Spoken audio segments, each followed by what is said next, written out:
জুবিন গাৰ্গৰ মৃত্যুত সকলো মানুহ দুখী, তেওঁক বেয়া পোৱা মানুহ দুখী, এই কথাটো মনত ৰাখিব লাগিব।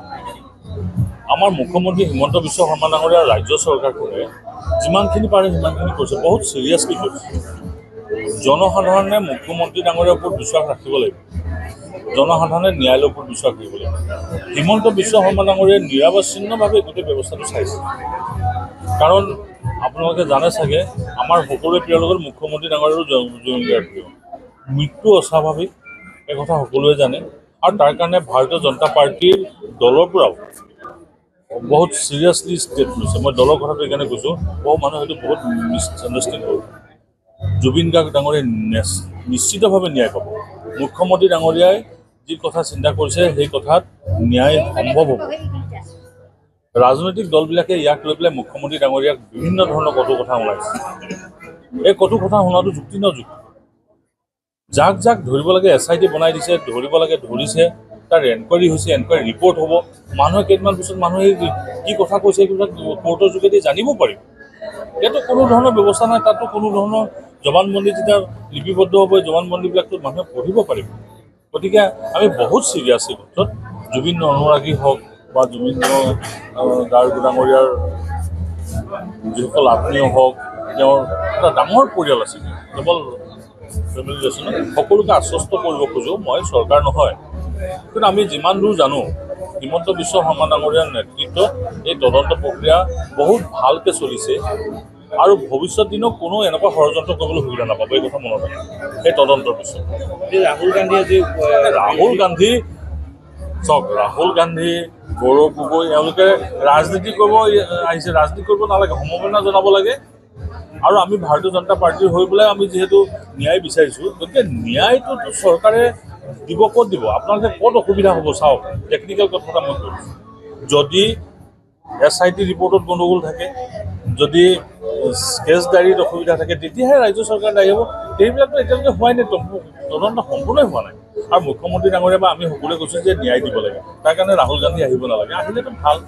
কাৰণ ইমান ডাঙৰ পৃথিৱীৰ বিখ্যাত এজন শিল্পীক সমবেদনা জনাবৰ কাৰণে, তেওঁ ফেমিলিক সমবেদনা জনাবৰ কাৰণে ৰাহুল গান্ধী কি আৰু তাতকৈ ডাঙৰ লিডাৰ আহিলেও সকলোৱে আদৰণি জনাইছে। গতিকে মোৰ ক'ব লগা নাই, কিন্তু সকলোকে মই অনুৰোধ জনাম, ইয়াক লৈ পেলাই ৰাজনীতি কৰিব নালাগে। আমি ৰাজনীতি কৰা নাই। জাষ্টিছৰ জুবিনলৈ গোটেই সমগ্ৰ এতিয়া 1 মিলিয়ন হৈ গৈছে, যিটো আপোনাৰ সমগ্ৰ এতিয়া ডিজিটেল প্ৰতিবাদ কৰিব লগা হৈছে। প্ৰতিবাদ কৰিব নালাগে, এইটো বিচাৰিছে। আমি বিচাৰিছোঁ, মুখ্যমন্ত্ৰী বিচাৰিছে, প্ৰধানমন্ত্ৰী বিচাৰিছে, কোনে বিচৰা নাই। কিন্তু তাইতো তদন্তটো সম্পূৰ্ণ হ'ব লাগিব নে নালাগে? তদন্ত সম্পূৰ্ণ নোহোৱাকৈ আপোনালোকে শাস্তি ঘোষণা কেনেকৈ কৰিব? শাস্তি ঘোষণা কৰিব নোৱাৰে। আৰু মুখ্যমন্ত্ৰী ডাঙৰীয়াই দৈনিক এই সম্পৰ্কে কৈছে, বহুতে হয়তো সমালোচনা কৰিছে, কিন্তু যেতিয়া ৰিজাল্ট হ'ব, যেতিয়া ন্যায়ালয়লৈ গোটেই ব্যৱস্থা যাব, সকলোৱে তেওঁক ধন্যবাদ দিব লাগিব। আমি সকলোৱে তেওঁক ধন্যবাদ দিব লাগিব। জুবিন গাৰ্গৰ ন্যায় নিশ্চিত, মই ভাবোঁ। ইয়াত কোনো ধৰণৰ সন্দেহো থাকিব নালাগে, সন্দেহৰ অৱকাশো কৰিব নালাগে।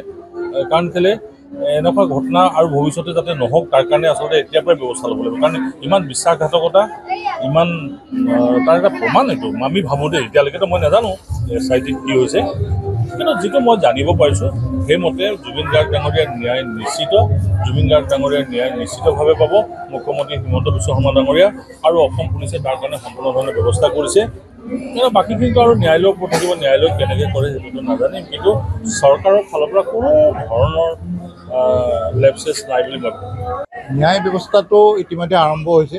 যেতিয়া SIT গঠন কৰিলে, ইনভেষ্টিগেশ্যন আৰম্ভ হৈছে, মানুহ যেতিয়া গ্ৰেপ্তাৰ হ'ল, তাৰমানে এটা ন্যায় ব্যৱস্থা, ন্যায়ৰ যিটো প্ৰক্ৰিয়া সেইটো আৰম্ভ হৈছে। কাৰণ এখন গণতান্ত্ৰিক দেশত ন্যায় ব্যৱস্থাটোৰ এটা ছিষ্টেম থাকে, সেই ছিষ্টেমমতে যাব। এখনতো ধৰক নৰ্থ কোৰিয়া বা চাইনা নহয় যে লগে লগে আনিলে ধৰি মানুহ গুলিয়াই দিলে, সেই ছিষ্টেমটো ইয়াত নাই।